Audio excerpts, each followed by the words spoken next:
السلام علیکم ورحمۃ اللہ وبرکاتہ۔ بسم اللہ الرحمن الرحیم۔ محترم بھائیو بزرگ دوستوں، حج 2024 میں جانے والے عازمین کرام اور جو ویٹنگ میں ہیں، اللہ تبارک تعالیٰ سارے حاجیوں کا جانا قبول فرمائے، آسان فرمائے۔ جو بیمار ہیں اللہ تبارک تعالیٰ شفا عطا فرمائے۔ آج ہم بات کرتے ہیں حج کے 5 دن 8، 9، 10، 11، 12 ذی الحجہ کے بارے میں کہ مینا، عرفات، مزدلفہ، جمرات، اس کے بارے میں وقت کیسے گزارے، سماعت فرمائے۔ محترم عازمین اکرام، یہ ویڈیو حج کے انتظامی امور کے مد نظر بنائی گئی ہے۔ مذہبی امور، اعمال و مسائل کے لیے اپنے علماء اکرام سے رابطہ قائم کریں۔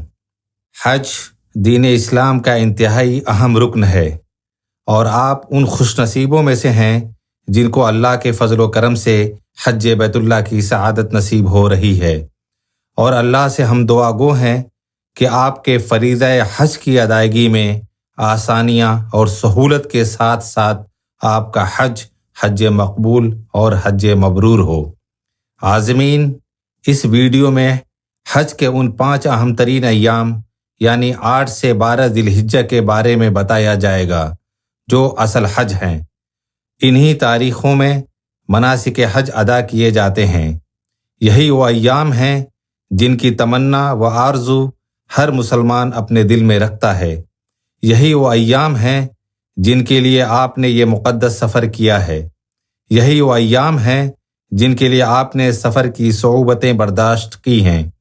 یہی وہ ایام ہیں جن کے لیے آپ نے ہر طرح کی قربانیاں دیں۔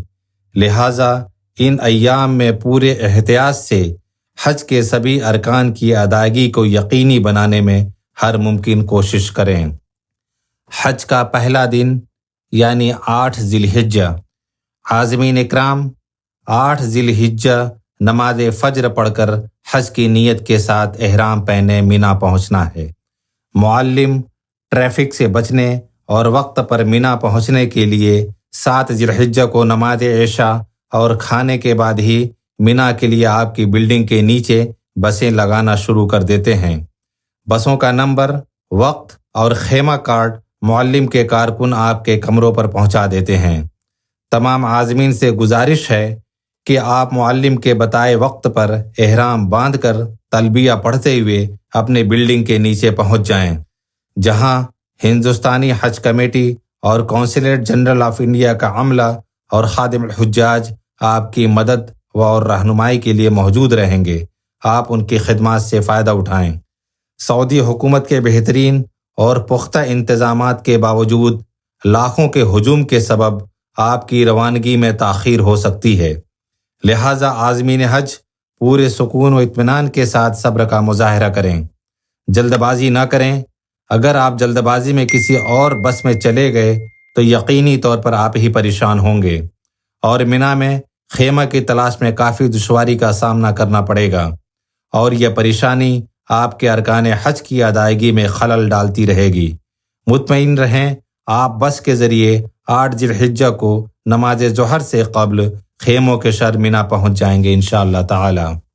عازمین اکرام، مشاعر مقدسہ یعنی مینا، عرفات اور مزدلفہ میں فریضہ حج کی ادائیگی کے لیے کافی پیدل چلنا پڑتا ہے، لہٰذا کوشش کریں یہاں ضرورت کا کم سے کم سامان لے کر جائیں۔ اپنا نام اور حوالہ نمبر یعنی کور نمبر لکھا ہوا کم وزن کا ہلکا بیگ اپنے ساتھ رکھیں۔ یاد رہے، مشاعر مقدسہ میں کھانا پکانے کی بالکل اجازت نہیں ہے۔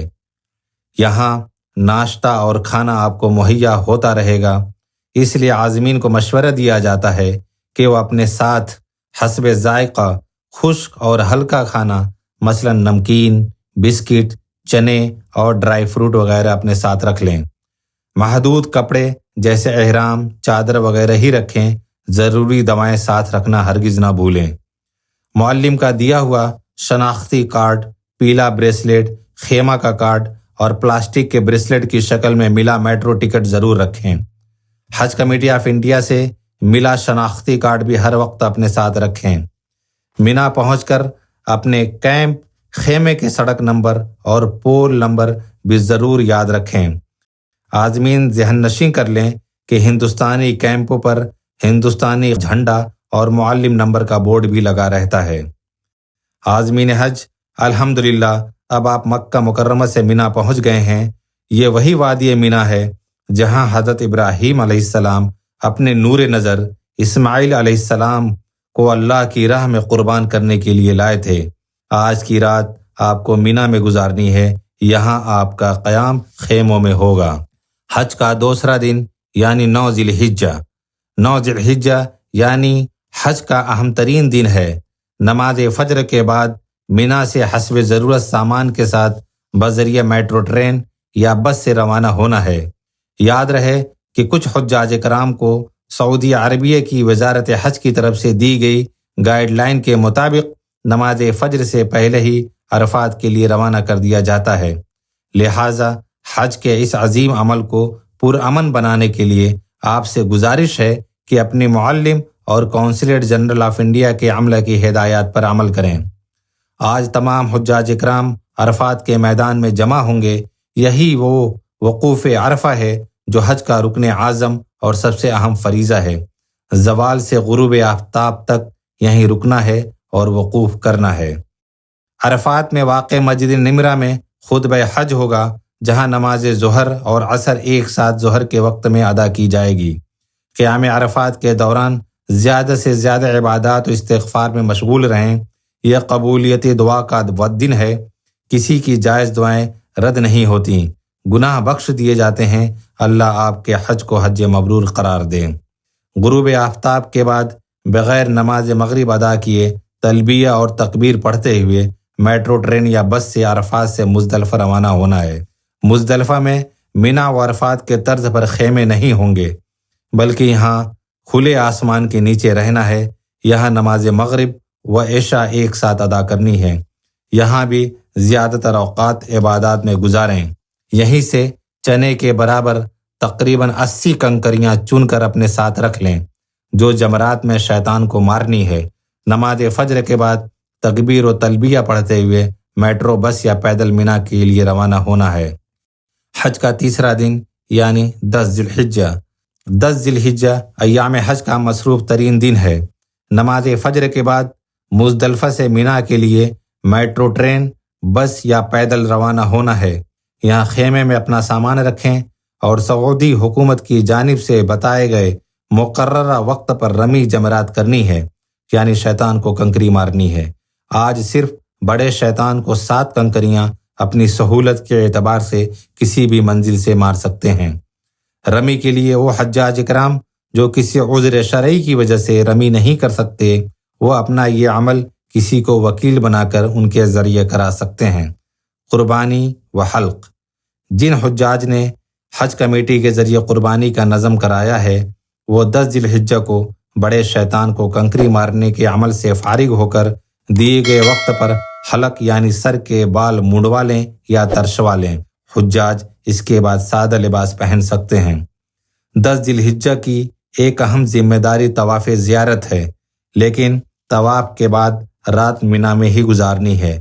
البتہ اگر طواف زیارت 10 ذی الحجہ کو نہیں کر سکے تو 11 یا 12 ذی الحجہ تک اس عمل کو انجام دے سکتے ہیں، اور کوشش کریں کہ 12 ذی الحجہ کو نماز ظہر سے پہلے طواف زیارت سے ہر حال میں فارغ ہو جائیں، کیونکہ اس دن ظہر کے بعد حد سے زیادہ حرم شریف میں بھیڑ ہو جاتی ہے، اور بعض اوقات حرم شریف میں داخلہ مشکل ہو جاتا ہے، جس کی وجہ سے حج کی ادائیگی نامکمل رہ جاتی ہے۔ حج کا چوتھا دن یعنی 11 ذی الحجہ، حجاج کرام 11 ذی الحجہ مینا میں گزاریں گے۔ یہ انتہائی قیمتی وقت ہے، اس کو ضائع نہ کریں۔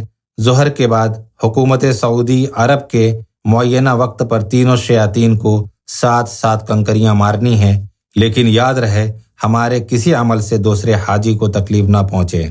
حج کا 5واں دن یعنی 12 ذی الحجہ، حجاج کرام کو یہ مخلصانہ مشورہ ہے کہ 12 ذی الحجہ کا دن بھی مینا میں عبادت میں گزاریں، اور اگر آپ نے ابھی تک طواف زیارت نہیں کیا ہے تو آج ہر حال میں طواف زیارت سے فارغ ہو جائیں۔ ظہر کے بعد حکومت سعودی عرب کے معینہ وقت پر تینوں شیاطین کو 7 کنکریاں ماریں، اور کوشش کریں کہ مغرب سے قبل مینا سے مکہ مکرمہ کے لیے روانہ ہو جائیں۔ کچھ اہم مشورے: عازمین، مینا میں بیت الخلاء مشترکہ ہوتے ہیں، لہٰذا اپنی باری کا انتظار کریں، آپسی تعاون کا لحاظ رکھیں اور صبر کا مظاہرہ کریں۔ حج کے ایام میں گرمی شدت سے پڑتی ہے، دھوپی چشمے اور چھڑی کے ساتھ ساتھ الیکٹرول اور پانی کی وافر مقدار ساتھ رکھیں تاکہ ہیٹ اسٹروک اور جسم میں پانی کی کمی سے بچا جا سکے۔ یاد رہے کہ مینا میں ہندوستانی حج کمیٹی کا میڈیکل کیمپ اپنے طبی عملے کے ساتھ موجود رہے گا۔ کسی بھی قسم کی طبی مدد کے لیے آپ ان سے رابطہ قائم کر سکتے ہیں۔ معزز حجاج اکرام، اللہ سبحانہ و تعالیٰ کے فضل و کرم سے اور اس کی توفیق سے اب آپ کا حج مکمل ہوا۔ اللہ تعالیٰ آپ کے حج کو حج مبرور کرے۔ اب آپ کی ایک نئی زندگی کا آغاز ہو گیا ہے جس میں آپ کو عبادت و بندگی کی بنیادیں انتہائی مضبوط کرنی ہیں۔ آپ کے کردار اعمال میں ایسی تبدیلی پیدا ہونی چاہیے جو برے کاموں سے اجتناب اور نیک کاموں کی طرف رغبت دلائے اور ملک و ملت کے وقار میں بلندگی کا سبب بنائے۔ آمین ثم آمین۔ اور بھی باتیں ہیں ہم اگلی ویڈیو میں انشاءاللہ بتائیں گے۔